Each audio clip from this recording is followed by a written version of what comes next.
प्रश्न है कि क्या परपुरुष गमन सही है। और ये हमारे मित्र का ही प्रश्न है, हमारे ग्रुप में ही पूछा गया है। तो मुझे लगा कि इस विषय पे हम थोड़ी सी और डिटेल में बात कर सकते हैं। पिछले वीडियो में कई बार हमने ब्रह्मचर्य की बात की है, पर यह विषय थोड़ा सा अलग है कि क्या परपुरुष गमन या मल्टीपल पार्टनर्स के साथ का कनेक्शन सही है। ये नॉर्मल प्रश्न है, मतलब ऐसा नहीं है कि सिर्फ ट्विन फ्लेम्स के लिए हो या सिर्फ आम स्पिरिचुअल जर्नी के लिए हो या किसी भी प्रकार की आपकी अपनी सामान्य जीवन के लिए भी अगर हो, किसी भी रूप में इस प्रश्न को लिया जा सकता है और उसे समझा जा सकता है। तो मित्रों, मैं आपको बताना चाहूंगी कि ये परपुरुष गमन है क्या। पहले तो ये जानिए, परपुरुष गमन यानी कि आप एक पार्टनर से मैरिज में या कमिटमेंट में है और उसके साथ कमिटमेंट में होते हुए भी आप किसी और पार्टनर की ओर जाते हैं, किसी और रिलेशनशिप में कनेक्ट होते हैं, तो इसे परपुरुष गमन कहा जा सकता है। परपुरुष यानी कि दूसरा पुरुष। एक पुरुष के साथ ऑलरेडी आप बंधन में हैं, शादी के बंधन में हो सकते हैं या सिर्फ वचन के बंधन में हो सकते हैं, जरूरी नहीं है कि आपने शादी की। तो एक के साथ कनेक्ट होते हुए, कमिटेड होते हुए अगर आप किसी और के साथ कनेक्ट होते हो तो उसे परपुरुष गमन कहेंगे। और परपुरुष गमन कभी भी वर्जित नहीं होगा, मतलब कि उसके हानि जो होगी उस प्रक्रिया की या उस परिस्थिति में जाने के बाद जो आपकी स्पिरिचुअल हानि जो होती है वो बहुत ही बड़ी होती है। परपुरुष गमन या पर स्त्री गमन से ही आपके जीवन में धन का नाश होता है, आपके जीवन में जो प्रॉस्पेरिटी है, जो लक्ष्मी है, उसका नाश होता है। ये एक ही अवस्था है मेजरली जो आपको डाउनफॉल की तरफ ज्यादा ले जाती है, प्रॉस्पेरिटी के रूप में अगर देखा जाए तो। क्योंकि जब आप किसी के साथ वचन में कमिटेड हैं या किसी बंधन में कमिटेड हैं और उस समय भी आप किसी और से जुड़ते हैं तो इंटीग्रिटी ब्रेक होती है। एक रिश्ते की जो इंटीग्रिटी, जो नींव होती है, वो ब्रेक होती है। आप गिल्ट में जाते हैं और वो गिल्ट हमेशा आपको डाउन ले जाता है, अपराध बोध अनुभव कराता है और जिससे आपके जीवन में ऐसा भाव रहता है जैसे आप पनिशमेंट डिजर्व करते हो और उसके परिणाम स्वरूप आपके जीवन में मुसीबतें या परिस्थितियां या पैसों की कमी शुरू होती है। अब पर पुरुष गमन के अलावा की जो स्टेज है उसे हम समझेंगे।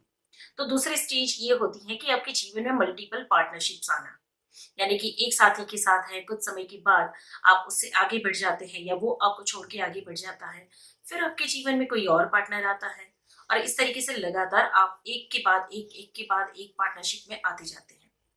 तो ऐसे में ये सही है या गलत है, इस प्रश्न को देखने की जगह ये बताएं, ये जाने कि ये आपके जीवन में मल्टीपल पार्टनरशिप्स आ क्यों रही है। इसको सही और गलत से देखने की जगह इसको इस तरीके से देखेंगे कि आपने अपने पास्ट लाइफ यानी कि इस जीवन से पहले न जाने कितने जीवन जिए होंगे, न जाने कितनी पार्टनरशिप्स आपने जी होगी, उसमें कुछ अधूरा, कुछ बाकी जो हिसाब आपके पेंडिंग रहे होंगे, लेन देन जो बाकी रहा होगा, तो वो आपके अलग अलग पार्टनर्स के रूप में आपके जीवन में आएंगे, वो हिसाब चुकता करेंगे और आप आगे बढ़ जाएंगे। तो एक पार्टनरशिप इस प्रकार की आपके जीवन में आती है जिसमें मल्टीपल रिलेशनशिप्स में आप जाते हैं। इसका एक और अलग रूप भी है, जैसे एक ही लेसन आपको लर्न करना है और वो आप लर्न नहीं करते हैं तो जीवन में अलग अलग पार्टनर्स आके आपको एक ही प्रकार का लेसन दे रहे हैं। यानी कि एक पार्टनरशिप में आपने एक लेसन लर्न करना है, एक चीज सीखनी है जो भूतकाल के जीवन में भी सीखनी थी, वर्तमान के जीवन में भी सीखनी है और आप वो सीख नहीं रहे हैं। तो क्या होता है, एक पार्टनरशिप एंड होती है, उसके बाद दूसरा पार्टनर आपके जीवन में आता है, वो सेम प्रकार से आपके साथ व्यवहार करता है, आप उसी प्रकार का दुख अनुभव करते हैं, फिर उसमें से भाग निकलते हैं, छूट जाते हैं, फिर किसी और पार्टनरशिप में जाते हैं, वहां से भी सेम अनुभव आपको होते हैं और उससे भी छूट कर भागना चाहते हैं आप। इस तरीके से आपके जीवन में पार्टनर्स बदलते जाते हैं पर उसके परिणाम या उसके अनुभव नहीं बदलते हैं। तो एक पार्टनरशिप इस प्रकार की होती है।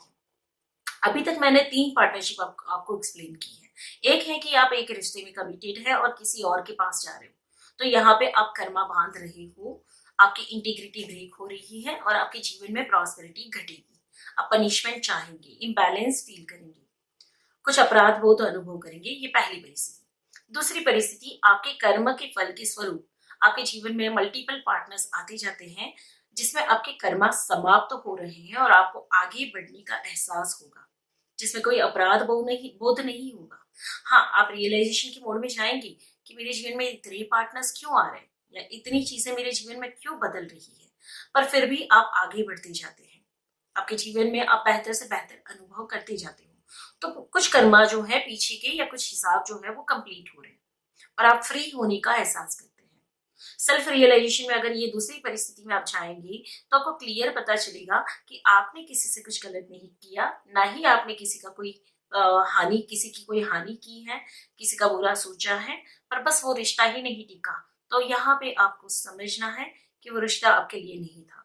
कुछ पेंडिंग हिसाब थे जो पूरे करने के लिए वो पार्टनर्स आपके जीवन में आते हैं। लेन देन खत्म होने के बाद आप आगे बढ़ जाते हो, पर यहाँ पे एक ग्रोथ महसूस जरूर होती है। और तीसरी अवस्था ये है कि जहाँ पे आपको बार बार लेसन लर्न करने हैं। जो लेसन आपने एक पार्टनरशिप में नहीं लर्न किया, वो दूसरा, तीसरा, चौथा, पांचवा, हो सकता है 10 पार्टनर आए, सेम लेसन आपको देने की कोशिश करें, आप उसमें से सीख नहीं रहे हो। तो परिस्थितियां बदलती जाएगी, चेहरे बदलते जाएंगे, व्यक्ति बदलते जाएंगे, अनुभव समान रहेंगे। जब तक आप वो लेसन लर्न नहीं करेंगे तब तक आपके जीवन में स्थिरता नहीं आएगी। तो एक ही विषय को मैंने 3 अलग अलग एंगल से आपको समझाया। तीनों परिस्थितियों में जवाब सही और गलत में जाने की जगह आप कौन सी अवस्था में हैं, कौन सी परिस्थिति में है, उसे जानकर उसको उस तरीके से लेना जरूरी है। सही और गलत इस जीवन में, इस दुनिया में कुछ भी नहीं है। जो आपके लिए सही है हो सकता है वो दूसरों के लिए गलत हो, जो आपके लिए गलत है हो सकता है वो दूसरों के लिए सही हो।